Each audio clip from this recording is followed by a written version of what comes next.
Hello friends, stock market outlook for next week की इस video में आपके साथ चर्चा कर रहे हैं। आज जब मैं आपके साथ ये वीडियो रिकॉर्ड कर रहा हूँ, आज की तारीख है 14 दिसंबर।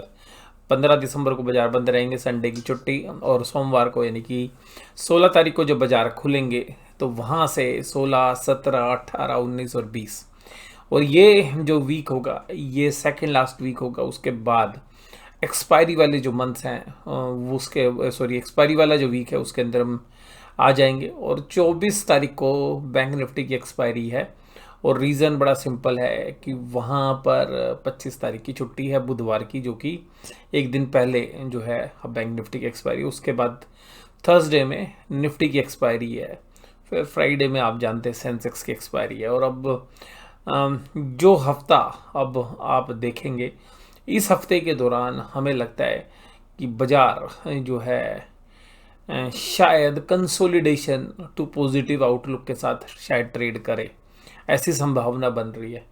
लेकिन जो लास्ट वीक आएगा एक्सपायरी का, वहाँ पर हम एक मेजर फॉल देख रहे हैं। तो हो सकता है कि मेजर फॉल की शुरुआत इस हफ्ते के अंत से भी शुरू हो सकती है। लेकिन जिस तरीके के पैटर्न हमें कल देखने के लिए मिले, यानी कि फ्राइडे के सेशन में, और बाजार क्या जबरदस्त वोलेटाइल रहे। अगर आप निफ्टी की रेंज देखेंगे, निफ्टी की रेंज, तो निफ्टी 24,180 का लो लगाता है, 24,300 भी तोड़ देता है जो मेजर सपोर्ट है। और इस तरीके का फ्री फॉल हमें देखने के लिए मिला बाजार खुलते के साथ। और ये देखिएगा, जब ऐसे बाजार खुले और मेजर सपोर्ट लेवल टूटे, तो हमारा तो आकलन हालांकि देखिएगा मंदी का ही था। हमें जो पैटर्न लग रहे थे कि भाई एक बार प्रॉफिट बुकिंग आएगी और एक नीचे के लेवल्स आएंगे, और जो फॉल हुआ और उसके बाद जो रिकवरी आई वो भी बड़ी दमदार थी। तो ये जो सारा मामला था, ये भाई साहब सेंसेक्स की एक्सपायरी का जो इंट्राडे ट्रेड्स होते हैं उनकी वजह से ऐसी पोजीशंस हमें देखने के लिए मिली। तो जो सट्टा था वो सट्टा जो है प्रवेल कर रहा था।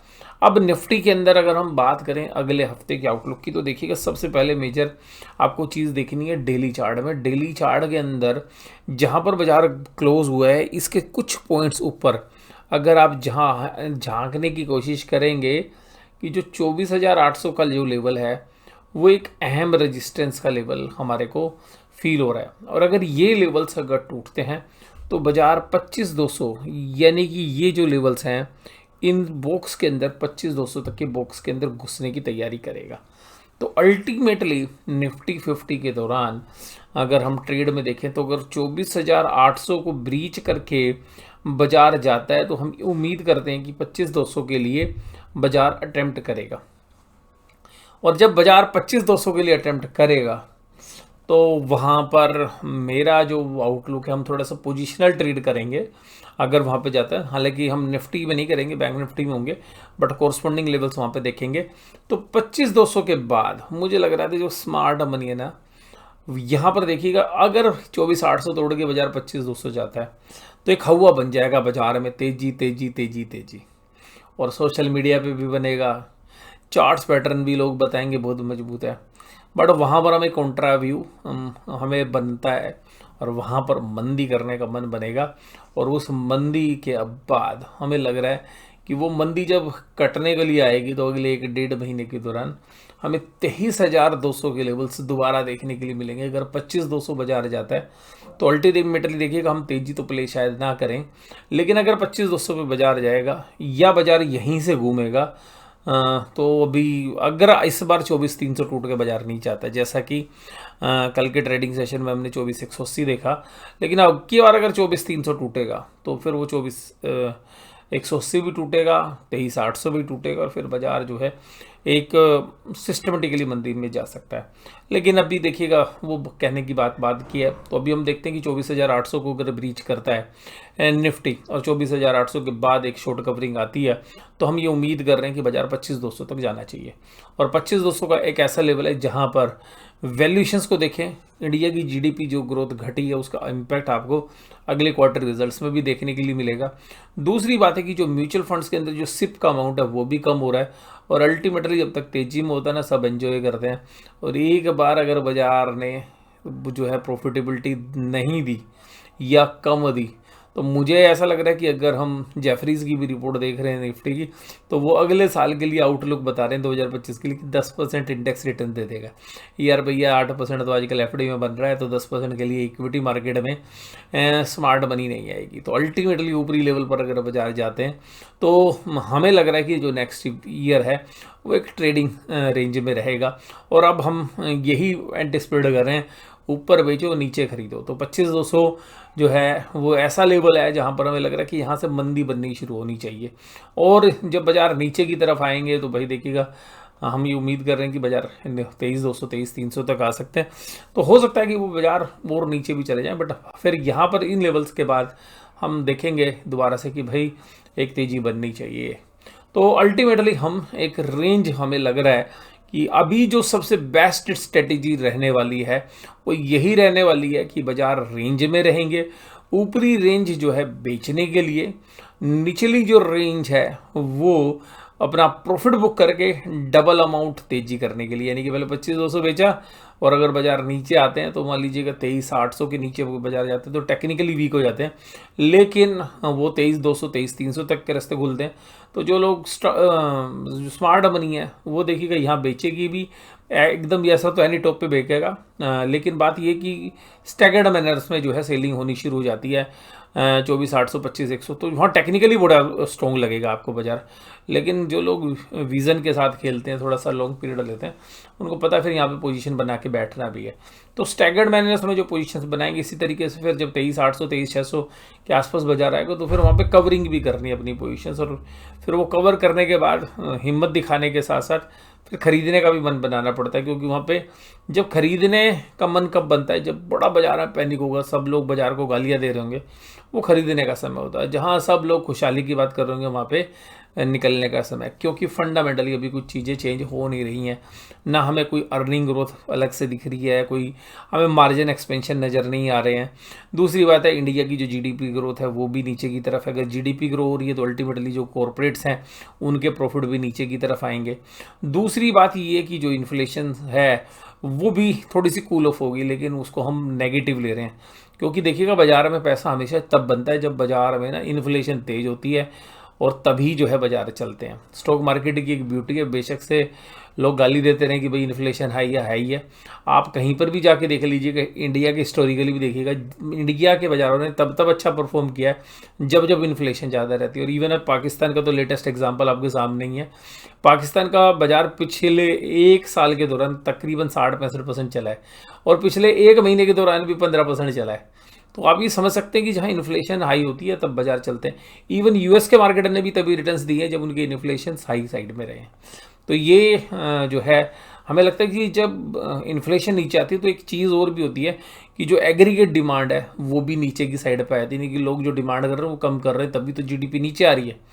तो अल्टीमेटली एग्रीगेट सप्लाई भी नीचे आ जाती है, यानी कि जो प्रोड्यूसर हैं वो भी उतना माल नहीं बना के या सर्विसेज नहीं दे रहे हो, तो अल्टीमेटली एग्रीगेट डिमांड और एग्रीगेट सप्लाई दोनों नीचे की साइड में आती है। तो जीडीपी के जो घटने का जो इम्पैक्ट है, अगर जीडीपी की ग्रोथ रेट हमारी बिलो 6% होती है तो उसके जो इम्पैक्ट है वो आपको इकोनॉमी में भी और स्टॉक मार्केट में भी आने वाले समय में दिख सकते हैं।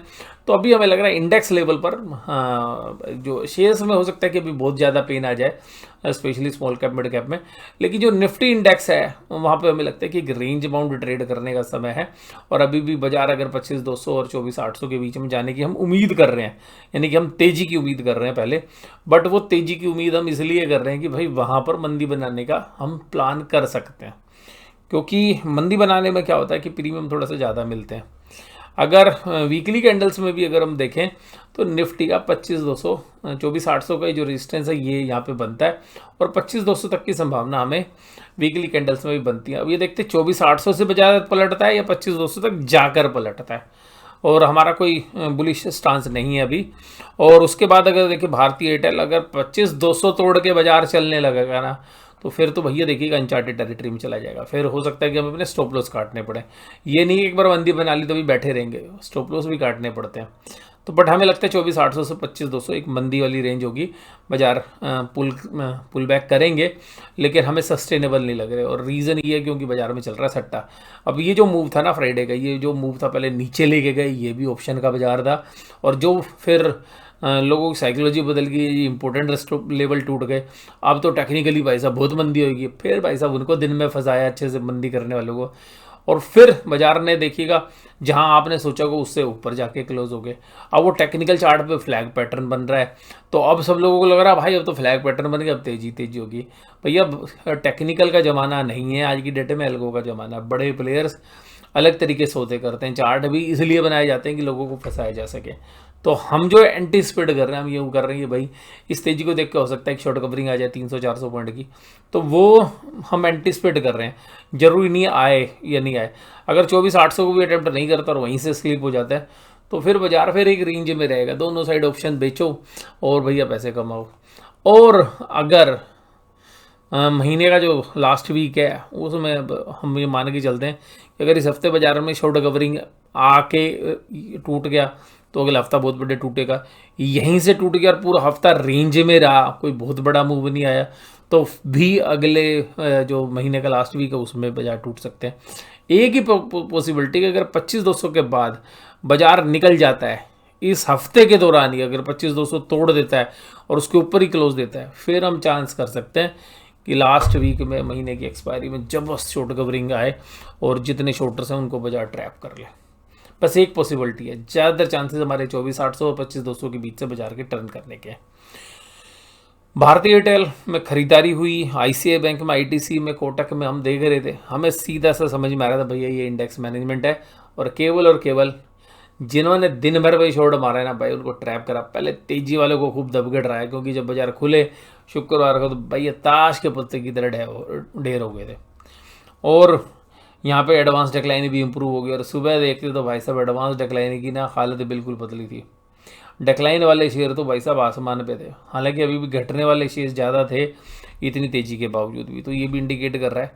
उसके बाद अगर हम देखें निफ्टी बैंक 367 पॉइंट चला, पर भाई नीचे देखो घुसा कहाँ तक, 52,264 तक। हम तो एंटिसिपेट ही कर रहे थे और हमने भाई साहब काफ़ी पोजीशन में, ये तो नहीं कहूँगा सारी पोजीशंस, बट हमने ये जो बाजार टूटना था ना जो सुबह, वो एंजॉय किया, और जो टूटा ना वो हमारी उम्मीद से भी ज़्यादा टूट गया।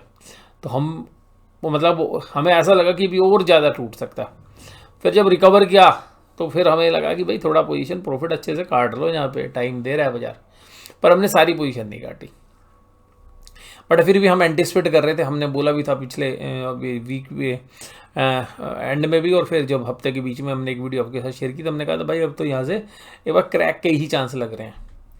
और बाजार ने जो दिए देखिएगा विक दिए ना भाई साहब नीचे, और फिर एक रिकवरी आई है। जो रिकवरी आई है ना ये लोगों को लग रहा है कि भाई बहुत दमदार है, पर ये ध्यान रखिएगा इस रिकवरी में भी रेजिस्टेंस लेवल 53,800 है निफ्टी बैंक में, और निफ्टी बैंक में 53,800 तोड़ देता तो 54,100 54,200 चला जाएगा। लेकिन वहाँ जब फिर निफ्टी की तरह हम मंदी खेलेंगे तो अल्टीमेटली 53,800 से 54,200 के बीच में हम एंटीसिपेट कर रहे हैं कि अगर यहाँ भी 53,800 तोड़ता है, पर उसमें बड़ी मेहनत लग जाएगी। वहाँ पे 24,800 में, यहाँ पे 53,800 तोड़ना इतना आसान नहीं है, बट अगर टूटेंगे तो यहाँ पर भी 300-400 पॉइंट की जो है शॉर्ट कवरिंग हम एंटीसिपेट कर रहे हैं निफ्टी के अंदर भी। और वीकली कैंडल्स भी ये कह रही है कि भाई ये तो बाजार अपने रेजिस्टेंस के आसपास है, और जीडीपी जब घटती है तो भाई साहब बैंकिंग का और फाइनेंशियल के जो प्रॉफिट्स है उन पर भी इम्पैक्ट आता है। और इवन इस साल में पिछले साल के मुकाबले में लोन ग्रोथ भी और डिपॉजिट ग्रोथ भी दोनों लोअर साइड पे आई हैं। पिछले साल से तकरीबन 100 बेसिस पॉइंट नीचे की तरफ जो है रिपोर्ट हो रही है दोनों। ये जो आरबीआई के डेटा जो कल आए थे उसके हिसाब से मैं आपके साथ चर्चा कर रहा हूँ। उसके बाद अगर हम देखें आईसीआईसीआई बैंक को जो है लीड कराया जा रहा है, बट आईसीआईसीआई बैंक के मैंने जब क्वार्टर रिजल्ट देखे थे तो मुझे वहाँ पे थकावट महसूस हो गई थी, और ऐसा लग रहा था कि जो प्रोविजंस हैं उसमें जो है अपने लोअर साइड में दिखाए गए, और प्रोविजंस मुझे लग रहा है इस बार आईसीआईसीआई बैंक के बढ़ के आएंगे, क्योंकि जब इकोनॉमी में भी स्लो डाउन होता है तो लोगों की अर्निंग पे इम्पैक्ट करता है, और जो रिटेल लोन बुक है वो सभी बैंकों के अंदर आगे परेशानी दे सकती है। होलसेल जो बैंकिंग बुक है वो भी परेशानी दे सकती है। तो हमें जो अगले क्वार्टर रिजल्ट्स आने हैं वहाँ से भी हमें बैंकों से कोई खास उम्मीद नहीं है। तो अल्टीमेटली हमें लग रहा है कि ये जो बड़े प्लेयर्स हैं, ऑपरेटर्स हैं, ये बाजार को इसीलिए खींच रहे हैं कि इनको पटक के मारना है यहाँ से। और एफआईज ने देखिएगा जो गेम खेला है पूरा, जो ऑप्शंस का ट्रेड था उसी के हिसाब से 2335 करोड़ की बाइंग करी, जबकि डीआईज ने उनके सामने कुछ भी नहीं बेचा, 732 करोड़। अब यहाँ पर अगर हम देखें तो एफआईज ने इंडेक्स फ्यूचर्स प्लस किए और उसके बाद 779 के स्टॉक फ्यूचर्स कवर किए, क्योंकि बेच रहे थे ना, लेकिन अभी भी नेट पोजीशंस बेचने की साइड है। तो हो सकता है कि हमें लग रहा है कि थोड़ा सा पुल बैक एंटिसिपेट कर रहे हैं, तो तभी हमें लग रहा है 400-500 पॉइंट जो है निफ्टी और बैंक निफ्टी दोनों में आ सकते हैं। हालांकि जो मूव था ये हमें खाली सेंसेक्स की एक्सपायरी का गेम लग रहा था। निफ्टी जो है स्लाइटली ओवरबोट की जोन की तरफ है। इसी तरीके से बैंक निफ्टी न्यूट्रल है लेकिन रेजिस्टेंस के पास है। डाउ जोन्स इंडस्ट्रियल थोड़ा सा सॉफ्ट है, और सिंगापुर निफ्टी की जगह आज की डेट में गिफ्ट निफ्टी देखते हैं हम, तो गिफ्ट निफ्टी तकरीबन 100 पॉइंट नीचे ट्रेड कर रहा था, ब्रेंट क्रूड $75 पर। ऑप्शन चेन के डेटा निफ्टी के अंदर अगर हम देखें तो जब बाजार ने निफ्टी ऊपर की तरफ आया तो जो इन द मनी कॉल थी वो सब कुछ अनवाइंड होने लगे और ऊपर की तरफ शिफ्टिंग हो गई है। तो ऑप्शन चेन के डेटा जो है मजबूती को संकेत कर रहे हैं। और अगर हम बैंक निफ्टी के डेटा की बात करें तो बहुत ज़्यादा मजबूती संकेत कर रहे हैं, क्योंकि इन द मनी तो भाई साहब जितनी कॉल थी सब अनवाइंड हो गई और ऊपर की तरफ जो है पोजीशन शिफ्ट नहीं हो रही हैं, ये भी खास बात है। तो कॉल राइटर ऊपर भी नहीं है, थोड़ा सा डरे हुए हैं। हालांकि पुट की भी अनवाइंडिंग हुई, यानी कि बाजार में जो वोलेटिलिटी बढ़ गई है उसको देख के ऑप्शन ट्रेडर्स अभी थोड़ा सा बैकफुट पे आ रहे हैं, क्योंकि कल की जो मूवमेंट्स हुई तो वो उसमें दोनों साइड के जो पोजीशंस मारी है ना बड़े प्लेयर्स ने, क्योंकि नीचे जब बाजार गिरा तो लोग लालच में बहुत जबरदस्त मंदी बना बैठे। फिर थोड़ी देर बाद दोपहर के बाद जब बाजार रिकवर हुए तो वो मंदी फंस गई। उसके बाद लोगों ने जो है मंदी के स्टॉप लॉस काटे। तो बस कल तो जो स्टॉप लॉस के साथ खेलने वाले ट्रेडर्स हैं उनके स्टॉप लॉस ही कटते रहे सुबह शाम, और एल्गोज में भी जो ट्रेड करते हैं उनके एल्गोज वालों के भी जो है स्टॉप लॉस ही कटते रहे। आज की इस वीडियो में बस मैं इतनी ही चर्चा आपके साथ करना चाहूँगा। कल की वीडियो में हम कोशिश करेंगे अल्फा मेंबर्स के साथ स्टॉक फॉर द मंथ की एक वीडियो शेयर करें। इसके अलावा एक और कम्युनिकेशन यानी कि 2 वीडियो हम आपके साथ शेयर करेंगे, और हो सकेगा तो हम लाइव सेशन भी कल करने की चेष्टा कर सकते हैं। एक वीडियो आपको स्टॉक फॉर द मंथ और एक जो वीडियो है लाइव सेशन जो है अल्फा मेंबर्स के साथ कल हम करने की चेष्टा करेंगे। अगर लाइव सेशन नहीं हो पाएगा तो कम से कम हम 2 वीडियो आपके साथ साझा करने की कोशिश करेंगे। एक स्टॉक फॉर द मंथ होगा और एक जो हमारा पोर्टफोलियो रिव्यू है, या साल ख़त्म होते होते जो हमने इस पूरे साल के दौरान जो भी हमारे स्टॉक्स थी उनकी परफॉर्मेंस कैसे रही, उनका रिव्यू हम जो है आपके साथ कल की वीडियो में करेंगे। तो ये जो दोनों वीडियोज़ होंगी हमारे जो अल्फा मेंबर्स प्लेटफॉर्म्स हैं उसके ऊपर शेयर की जाएंगी। तो आज की इस वीडियो में बस मैं केवल इतनी ही चर्चा आपके साथ करना चाहूँगा। वीडियो देखने के लिए धन्यवाद। Thank you very much.